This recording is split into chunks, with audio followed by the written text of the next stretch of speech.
वीज त्याचं नुकसान झालं। त्यामुळे राज्यामध्ये खूप मोठा शेतकरी, या शेतकऱ्याला कुठेतरी उभा केलं पाहिजे, या शेतकऱ्याला कुठेतरी त्याला पाठिंबा दिला पाहिजे। या दृष्टिकोनातून या राज्याचे मुख्यमंत्री देवेंद्र फडणवीस साहेब असतील, एकनाथजी शिंदे साहेब असतील, त्यावेळेसचे उपमुख्यमंत्री दिवंगत अजितदादा पवार साहेबांचं नाव हे निश्चित प्रकारे घेतलं पाहिजे।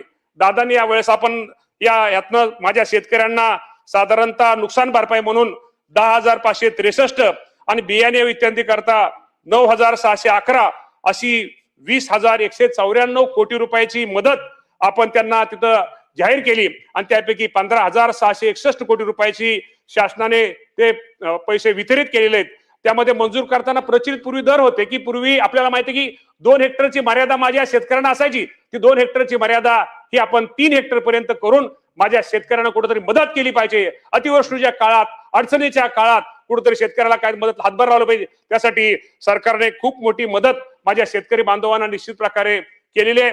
त्याचप्रमाणे आपल्या सर्वांना माहित आहे, खरं तर आपल्या कधी कधी माझ्या या माध्यमातून माझ्या राज्यातील सर्व शेतकऱ्यांना सांगतो, कृषी पंपांना मोफत वीज ही एक मोठी मुख्यमंत्री बळीराजा मोफत वीज योजना अंतर्गत आपल्या सर्वांना माहिती की 7.5 हॉर्सपावर पर्यंत साधारणतः वीज सवलत ही आपण माझ्या शेतकरी बांधवांसाठी आपण कृषी पंपांना मोफत वीज पुरवठा करण्याचा निर्णय सरकारने घेतला।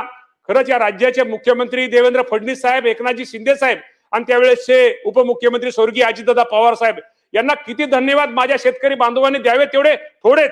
कारण का जर 2 वर्षाचा जर विचार केला तर साधारणतः 41,415 कोटी रुपयाचे अनुदान हे माझ्या शेतकरी बांधवांना वितरित करणारं महाराष्ट्र राज्य हे भारतातलं पहिलं राज्य आहे। त्याचा निश्चित प्रकारे बंधूंनो महायुती सरकारने शेतकऱ्यांच्या पाठीशी ठाम उभा राहण्याचा निर्णय या माध्यमातून निश्चित प्रकारे घेतलेला आहे।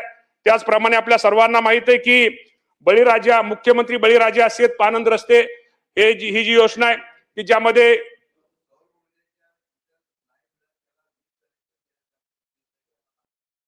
ठीक आहे, ते नोंद घेऊ आपण, ते म्हणजे ते आपण बी काय सदस्यांनी आपण जे विचारलेलं आहे त्याची फक्त आपण उत्तर देतो, जे जे सदस्यांनी त्यामध्ये ज्याचा उल्लेख आला त्याचा आपण फक्त उत्तर घेतोय। परंतु शिंदे साहेब तुमची सूचना खूप बरोबर आहे, मी घेतो त्यामध्ये सगळं, त्यामुळे त्याची आपण नोंद घेऊ आणि त्या बाबतीमध्ये हे करू। मुख्यमंत्री बळीराजा नाही ते झालं, बळीराजा नाही, वीज सवलतीचा मी बोललो। बरोबर, ठीक आहे। मुख्यमंत्री बळीराजा शेत पानंद रस्ता योजना, मी खरंच मुख्यमंत्री उपमुख्यमंत्र्यांबरोबर मी खरंच आपले जे महसूल मंत्री आहेत बावनकुळे साहेब यांनी खरंच ही एक खूप चांगली योजना ही माझ्या शेतकऱ्यांसाठी आणली। सभापती महोदय, आपल्या सर्वांना माहित आहे आपण शेतकऱ्यांचीच मुलं आहोत। शेती करताना आपल्याला रस्त्याच्या किती अडचणी येतात। आपण एखादं पीक आपल्या शेतामध्ये असलं, जर रस्ता नसल्यानंतर ते पीक बाहेर काढताना किती आपली शेतकऱ्याची आपदा होते, शेतकऱ्याला किती त्रास होतो। यासाठी एक चांगल्या प्रकारची योजना ही माझ्या राज्य शासनाने मुख्यमंत्री बळीराजा शेतपालन रस्ता योजनेच्या माध्यमातून निश्चित प्रकारे एक योजना आणली आणि हा मी तर म्हणेल हा पण एक क्रांतिकारी निर्णय हा माझ्या शेतकरी बांधवांसाठी घेतलेला आहे।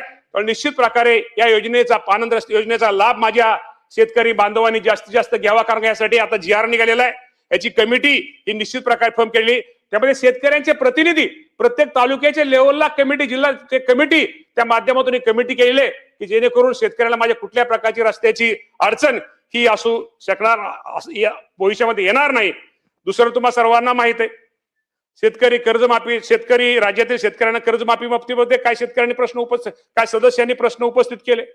आपल्या सर्वांना माहिती आहे की आम्हा सामे शेवटी ह्या सरकारमधले अनेक मुलंही शेतकरी हे जे मंत्रिमंडळात काम करून असू द्या किंवा आमदार असू द्या, शेवटी आम्ही सगळेजण शेतकऱ्याची मुलं आहोत। शेवटी शेतकऱ्यांचं हित जपणं, शेतकऱ्यांना मदत करणं, शेतकऱ्याला सहकार्य करणं आणि शेतकरी कुठं निसर्गाच्या ह्याच्या लहरीपानामुळं किंवा काही अडचणीमुळे शेतकरी अडचण येते, या शेतकऱ्याला कुठेतरी निश्चित प्रकारे एक आधार दिला पाहिजे, या शेतकऱ्याला कुठेतरी मदत केली पाहिजे, सहकार्य केलं पाहिजे। यासाठी या राज्याचे मुख्यमंत्री देवेंद्र फडणवीस साहेब असतील, एकनाथजी शिंदे साहेब असतील, स्वर्गीय मी मुद्दाहून अजितदादांचं नाव का घेतो, दादा त्या मिटिंगला ह्याला हजर होते आणि काही प्रतिनिधी, शेतकऱ्यांचे प्रतिनिधी, काही शेतकरी नेते पण त्या मिटिंगला हजर होते की या शेतकरी कर्जमाफी बाबतीमध्ये एक चांगल्या प्रकारचा कुठेतरी निर्णय घेतला पाहिजे।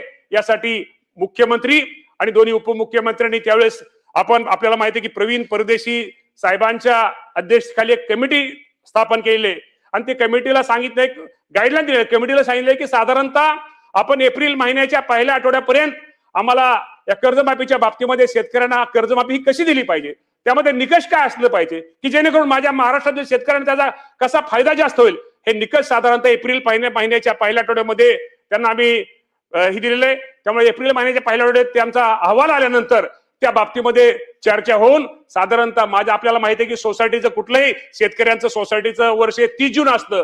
30 जून पूर्वी या राज्यातील माझ्या शेतकऱ्यांना कर्जमाफीच्या बाबतीमध्ये या राज्याचे मुख्यमंत्री आणि दोन्ही उपमुख्यमंत्री निर्णय घेतील, परंतु माझ्या शेतकऱ्यांना कर्जमाफी ही दिली जाईल हे मुख्यमंत्र्यांचं जे आश्वासन आहे निश्चित प्रकारे आपल्या सर्वांना सांगतो. हे 30 जून पूर्वी हे पूर्ण निश्चित प्रकारे केलं जाईल. साधारणतः गोपीनाथ मुंडे